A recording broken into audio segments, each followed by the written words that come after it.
Hey everybody, I hope you guys are doing fantastically. It is very pretty out today. It's cloudy a little bit and we're, getting into the summer months. We only have a couple more weeks, like maybe 2 or 3 weeks left of spring, but where I'm located, it feels like spring for a solid month and then it just feels like summer kicked in just early. So yeah, but we ball. But yeah, anyway, today I am going over the idea and the topic of nobody's gonna save you. That sounds so bleak. That is the bleakest thing I've ever said, sounds like. But what I mean by that is, if we spend our time waiting and believing that somebody else has what it takes to give us the life that we've always wanted, that's the first mistake. It's this whole thing of you have to look in the mirror because you are your savior. You are your hero. You are your knight in shining armor. You are both the princess in the tower as well as the knight. And I know that sounds kind of weird, like what type of analogy is this? But this is just what's been true to me.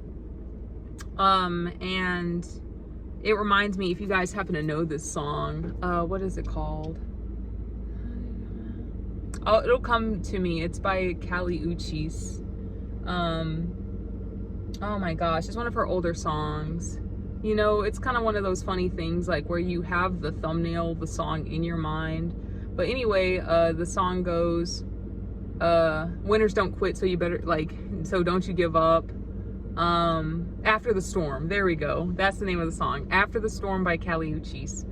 And when I first initially heard that, it's yeah, it's a feel-good type of vibe, and the message kind of went whoosh over my head, because there's a portion of the song that says, I know it's hard, but did you even really try? And especially at the beginning of this growth journey, like I said, went straight over my head the first time I ever heard it, because I was like, it's just a good song. But then as I start kind of self-reflecting and looking into myself, I'm like, what do you mean? Did you even really try? Of course I have, knowing deep within, of course, that there was still much to uncover. Because for me, I've noticed that I can feel sensationally when I'm bullshitting myself versus when I'm being honest with myself. And during those initial phases of this journey, I was just like, what are you talking about? But then I could feel that shake within. That's like, no, you're not doing everything you could be doing, or you've been stalling or avoiding this or postponing this inadvertently because of self-worth issues. But right now, from where you're at your growth and healing journey, you're not even aware of that. You're holding yourself back because you still don't think you're worth it. And then that's a hard pill to swallow. To be like, oh, because it's easier to say, oh, XYZ, this happened to me, so therefore that's why I act this way, or this person hurt me, or these people hurt me, and so that's why I feel the way I do and navigate. And that's a start. That is definitely a good start. But then it's just like, okay, so why? You know what I'm saying? It's after that, it's just unpacking the whole thing of, okay, yes, that happened, but you're still living a life in which you're almost still reliving the past kind of trauma. Okay, so people hurt you and you're closed off, and yet you're still closed off. Why are you still closed off? There has to be a mentality behind that. It's just yeah, people made you feel like you were boring or uninterested and uninteresting and looking over you.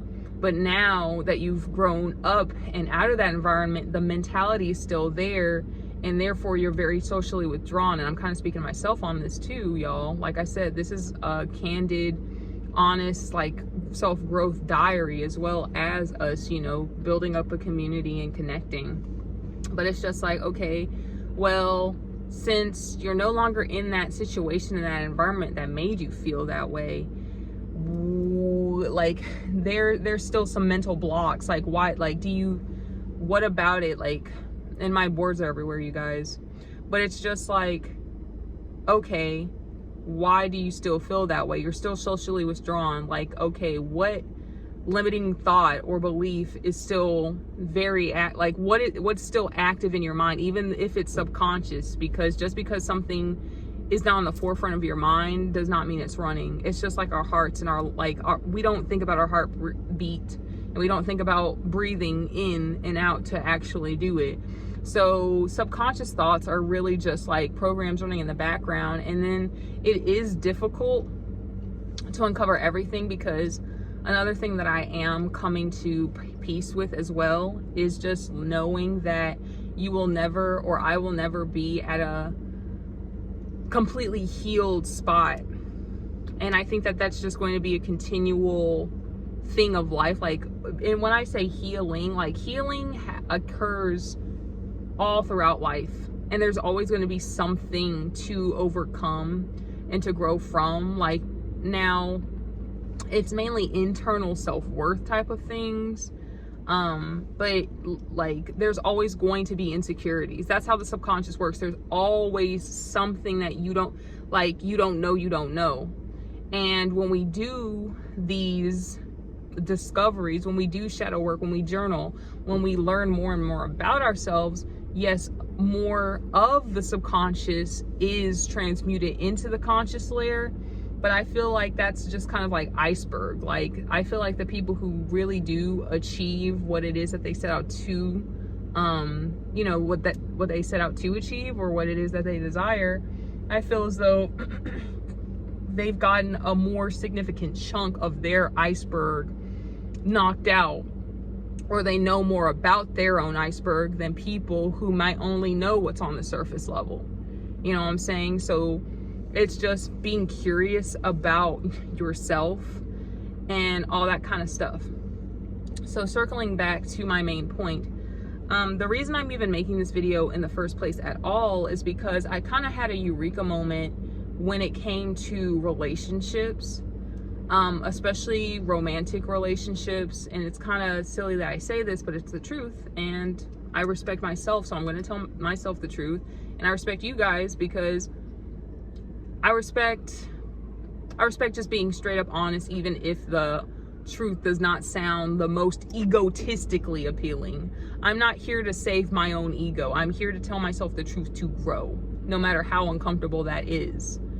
So I had this eureka moment of, yes, I have healthily and mainly decentered men and the desire to, you know, be like, oh, okay, so being in a relationship is like no longer like the prize, you know what I'm saying, this illustrious type of thing, because unlearning like pick-me-isms due to like past traumas that you saw like in your family, it's just like, okay, so yeah, now we're back, like we're getting off that board, which is great.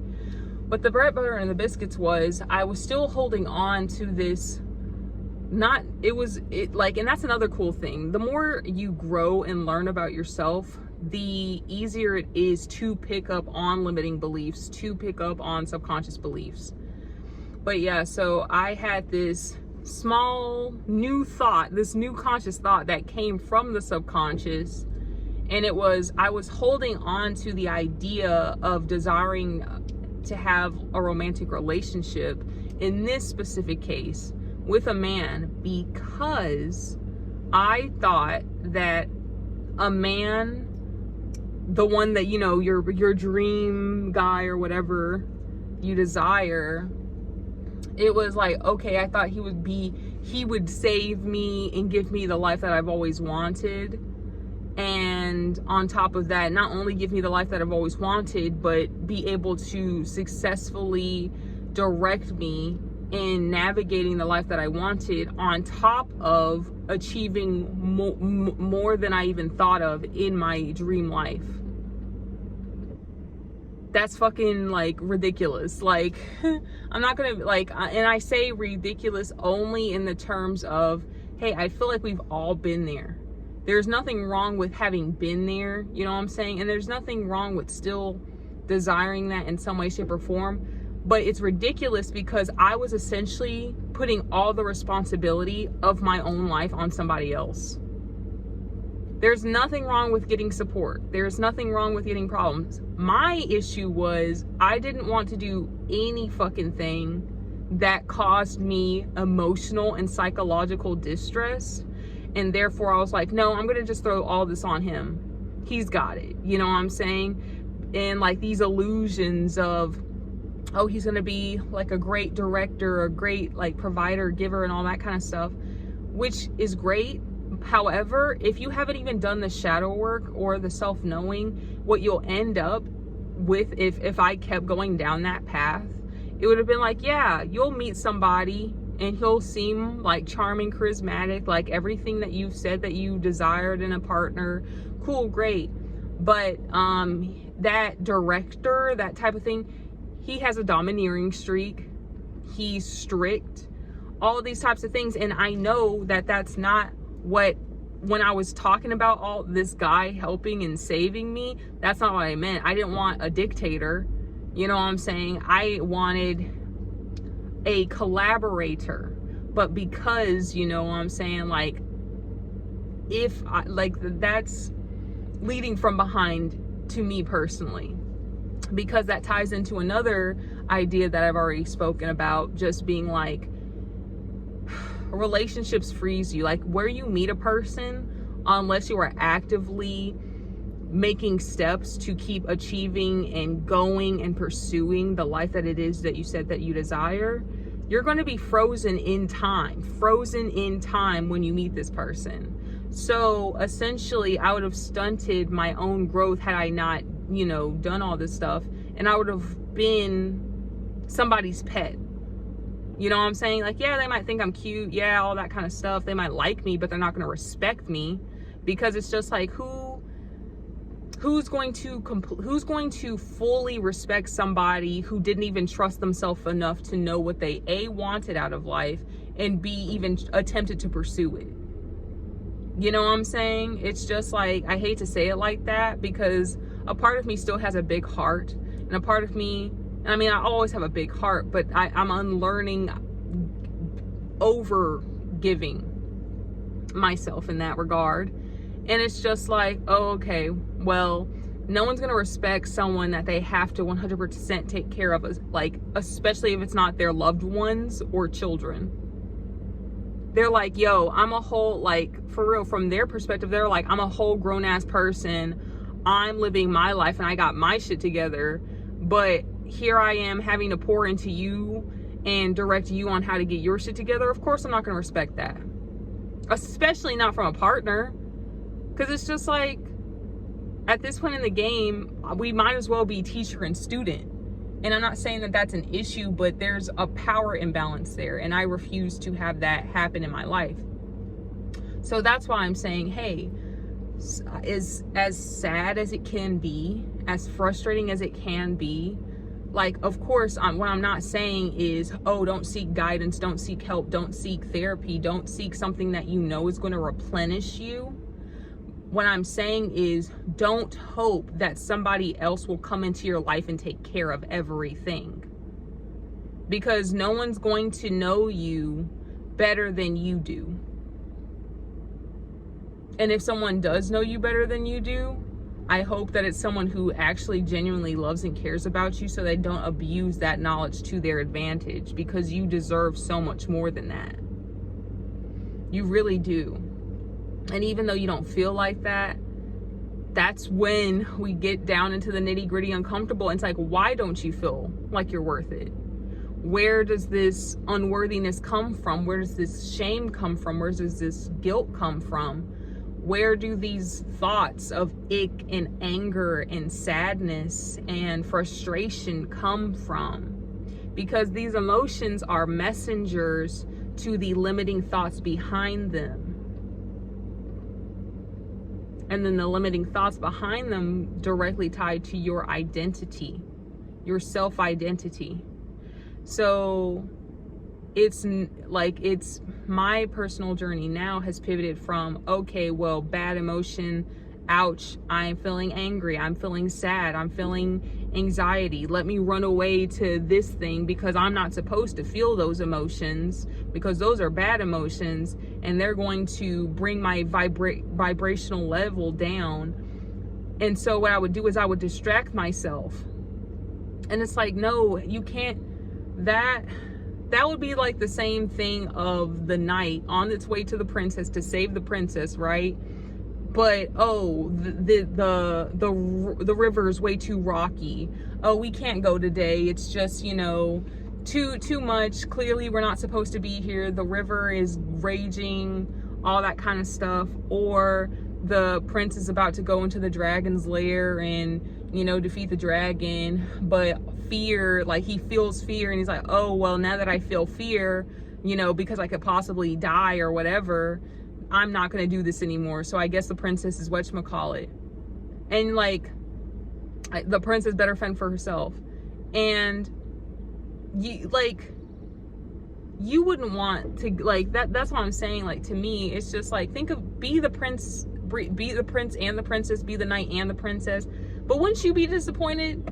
Wouldn't you be so disappointed if you were that princess in the tower, hoping and praying that someone would help you, and whatever external force was coming is just like, oh no, because I was nervous or whatever? Or if you don't like the prince analogy or whatever, it's just like, okay, so the princess is locked in the tower, all these types of things, and it looks like on a surface level she doesn't have any equipment to save herself out of here.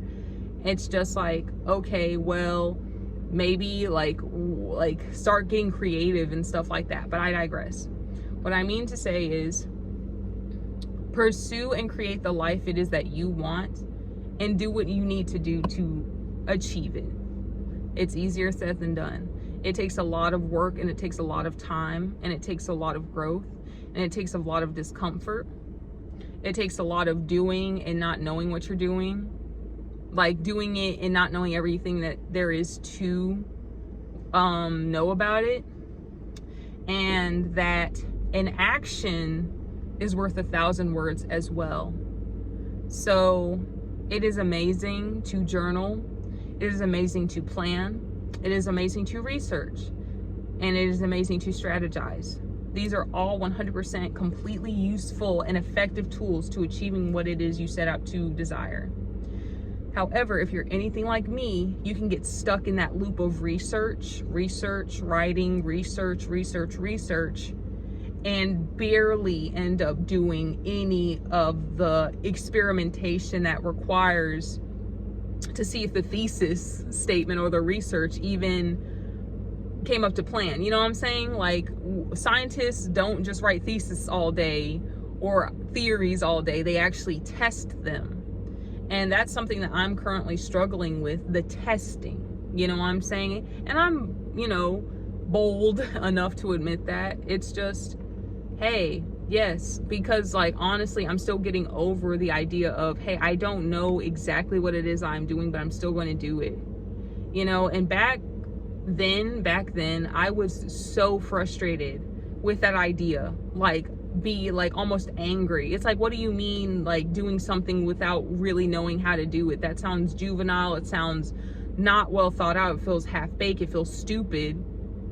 However, the fact of the matter is, there are people who have done so much less than me, than you, than us, you know, and what we truly did, like, from life, and they have it. They're like, no, I don't know. I only know 30% of how to do this. I'm going to figure the rest out as I go.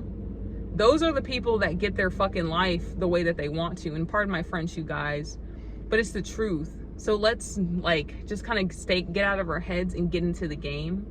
So I'm going to close out here. I believe in you. Thank you for joining me again on one of my kind of a little bit everywhere discussions. But I know that if I can do it, you can do it. And let's make the life, like, let's live the life that we think about, that we daydream about. I'm so tired of just daydreaming about the life. And I'm not saying like it has to be like for like boom, snap, tomorrow it has to happen. Clearly not. But it's just like, hey, taking mental inventory of what's going on upstairs, and then doing what needs to get done, like breaking down our desired lives in small fun-sized pieces, bite-sized pieces, so it doesn't completely tsunami wave us with information when we feel that way. But all right, it's been me, Ashaya, again. Thank you guys so much. You're awesome and you rock. Peace out, love and light, and of course we'll talk later. Bye.